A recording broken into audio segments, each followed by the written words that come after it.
we speak about the India Revival Mission or Atmanirbhar Bharat, the concept essentially is Indian companies competing at international standards and becoming exporters to the world. I think without doubt, one company which really personifies that kind of trajectory is Bajaj Auto. I have the pleasure of speaking with the MD of Bajaj Auto, Mr. Rajiv Bajaj, this evening. Thank you so much, Mr. Bajaj, for speaking with us here at ET Now. Hope you've been doing well during this period. Let me dive straight in. Let me dive straight in on where you think we're at. June, after Unlock 1.0 began, seemed like things were picking up. It's reflected in some of the commentary after your company's Q1 numbers as well. Sales were picking up. There seemed to be some optimism, and then July has hit with a spate of mini lockdowns in various places. You yourself have had to deal with that sort of spread of COVID in your Baluj plant, etc. Where do you stand now in terms of outlook and optimism on demand? Well, I think what we have, as I had always been anxious about over the last 3 months, is the worst of both worlds, from what is a rather draconian but yet a porous lockdown. We have the worst of both worlds in the sense of both lives and livelihoods, because I'll tell you exactly what I have been saying for the last 3 months. It's the worst for lives because in a porous lockdown, you don't really halt the virus. I was always anxious we would not flatten the curve, we would actually peak the curve. And that's exactly, I think, what has happened in many cities in the last few weeks, including in Pune, in Aurangabad, where we are based, which has forced people to do these localized, arbitrary, erratic lockdowns. And it's been the worst of both worlds in terms of livelihoods, because, whether it was the original lockdown or it is the sporadic ones now, they continue to flatten the economy, the GDP, the performance of companies, jobs, and salaries.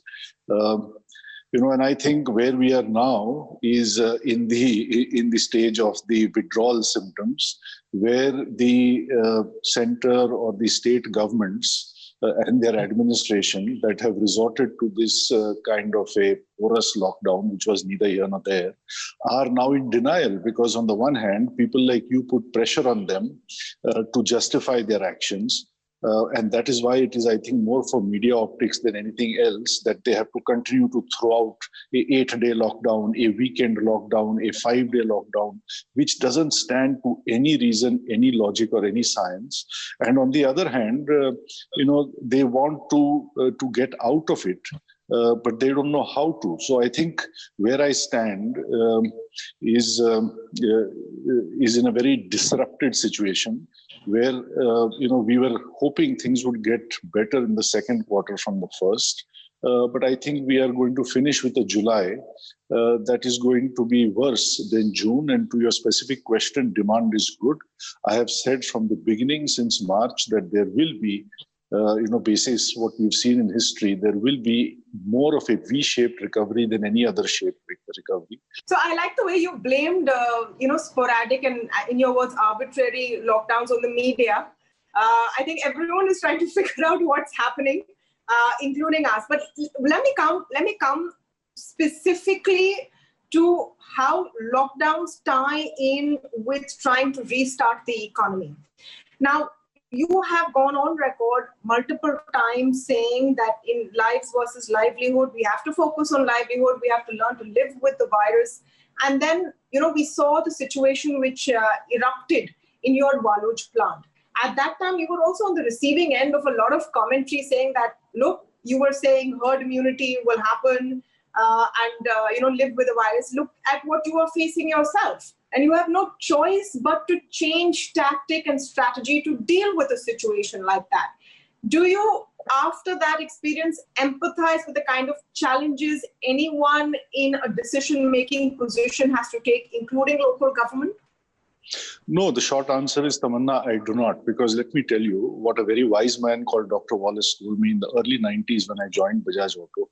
He said, when you go about your work, rule number one, ignore the press and the pundits. And I was not blaming the media. It's your job to ask questions, but the government, the administrators, the commissioners, the collectors must learn to ignore the press and the pundits. You can't give in to that pressure, play to that gallery, and screw up everybody else's lives. Let's look at what happened in Aurangabad. The collector, Mr. Uday Chaudhary, if I remember his name right, is on record in various media to say Bajaj Auto did everything they were asked to do. They did more than they were asked to do. For example, we put up a fabulous COVID facility over there, which I believe even the government wanted to use, to cater to people who were falling ill, who had nothing to do with Bajaj Auto. He said that I have been to the plant several times. Indeed, other teams had come. They had audited everything. They had seen everything. And he endorsed our stand that from 24th of April up until 5th of June, there had not been a single case in our company, in our plant. And suddenly, from 6th of June onwards, cases started building up, and eventually it was 100, 200, 300 cases. And again, these are his words. He said, if Bajaj had been careless or less than meticulous in any way, they would have had cases sooner, and it would have engulfed the plant in 15 days' time, which it didn't. These people are very, very happy to lock down, and they don't like my questioning it. I'm aware of that. But I would like to still ask them, what is the result of that lockdown? Did cases not continue to rise in Aurangabad? They didn't even flatten. What is the result of the unlock? Mr. Bajaj, then what do? In a sense, you're contradicting yourself. You're saying unlocking caused the spurt in virus. Locking down is not helping either. So then what is to be done? Yeah, so I would say what we needed to do, or what we should have done, is in two parts. One, I always said there was no need to look west. Given our immunity, demography, temperature, etc., we should have looked east. India is not the only country which has had relatively lower impact of the virus than the West has. Look at the data that you have coming every day on COVID Visualizer or on the Worldometer for Vietnam, Indonesia, Thailand, Cambodia, Singapore, Japan. They are doing not only as well, but in fact, many of them are doing much better than India did. Let us not justify this porous lockdown, saying that if it had not been for that, it would have been worse. What we needed to do from the beginning was to only take care of the old and the vulnerable and let the young, healthy people in the age of 20 to 60 carry on with their work, perhaps get infected. Most would be asymptomatic, and I will give you a statistic on that. And we would, in that way, actually have smoothened, if not flattened, the curve. By keeping everybody inside for 6, 8, 10 weeks, we have actually peaked the curve. And the statistic I want to share with you is from a slum area of 1,200 people, 200 meters from where I live in Pune, in Koregaon Park. The other day, they decided to test every single person in that slum. This was about 4 weeks ago and reported in your publication, Times of India. 40% of the people tested positive. More recently, I read that at Dharavi, 30% people have tested positive. And the practical example I would, with folded hands, want every chief minister to follow is that of Arvind Kejriwal in Delhi. There is no contradiction in what I am saying. Arvind unlocked Delhi early in May.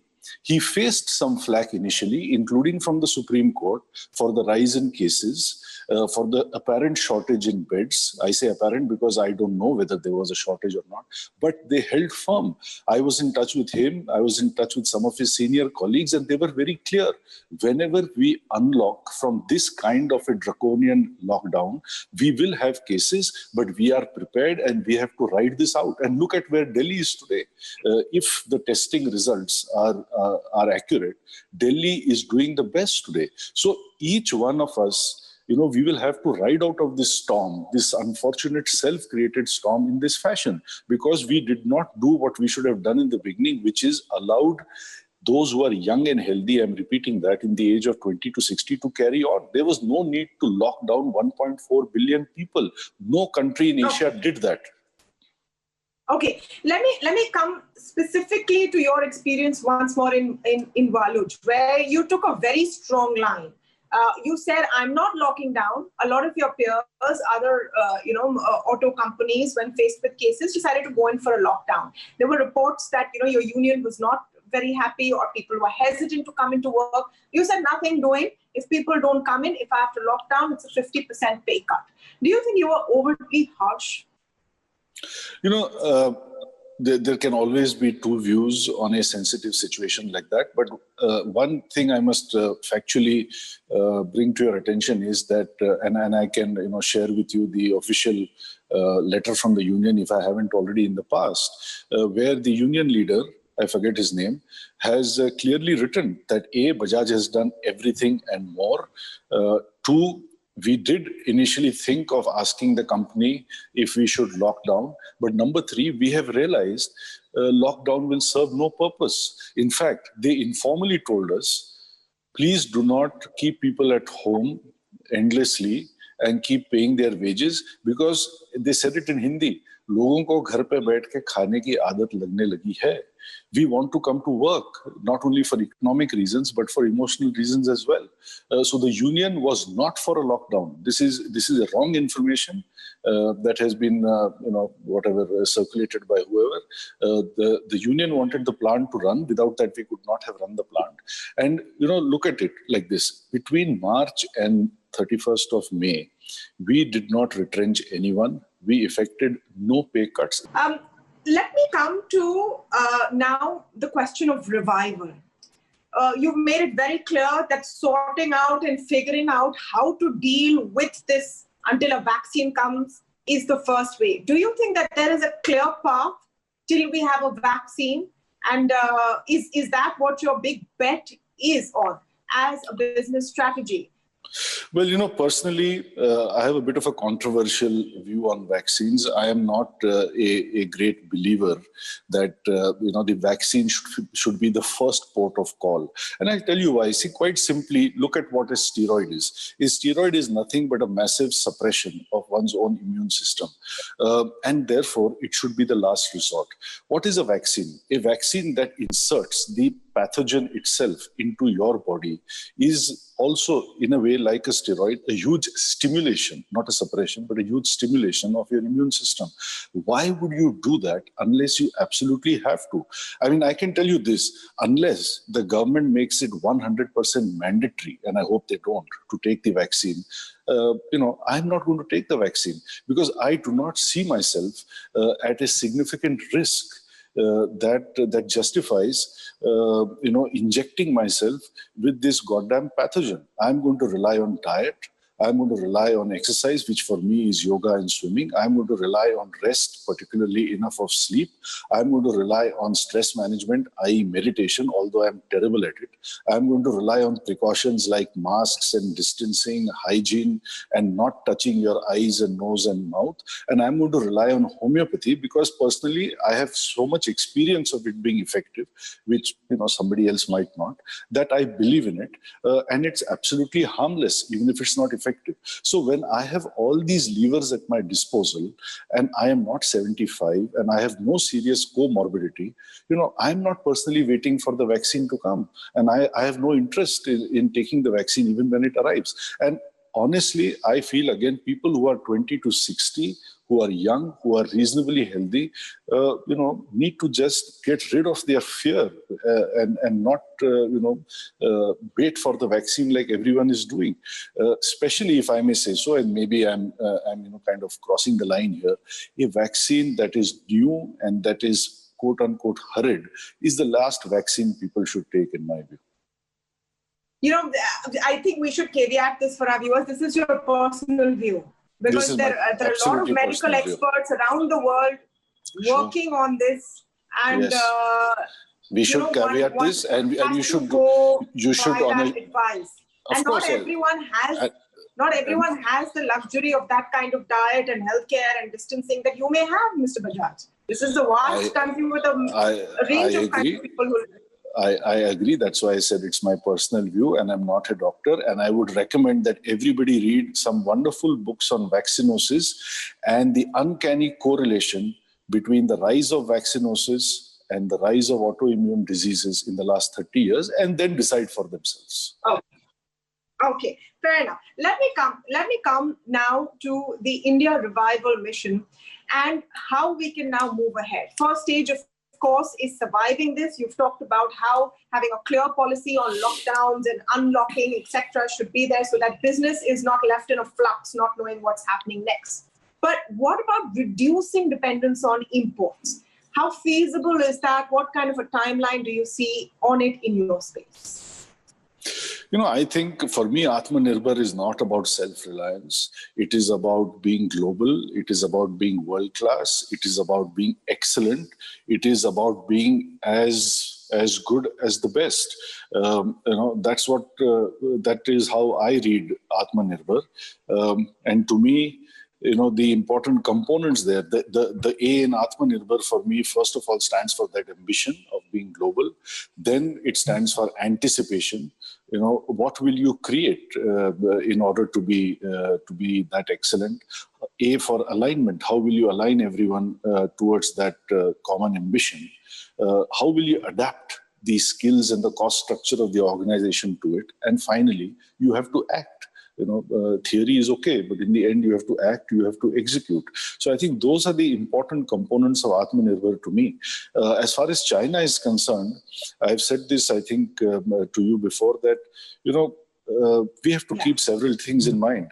First of all, there is a lot of confusion created immediately by this. Let me give you an example that I didn't have the last time. Today, we make and export very high-priced, high-performance racing motorcycles in the brand KTM to the US, to Europe, to Japan, etc.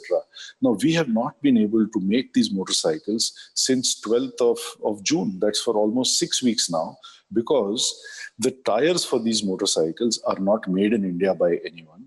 The tires for these motorcycles are made by international brands, for better or worse, out of their facilities in China.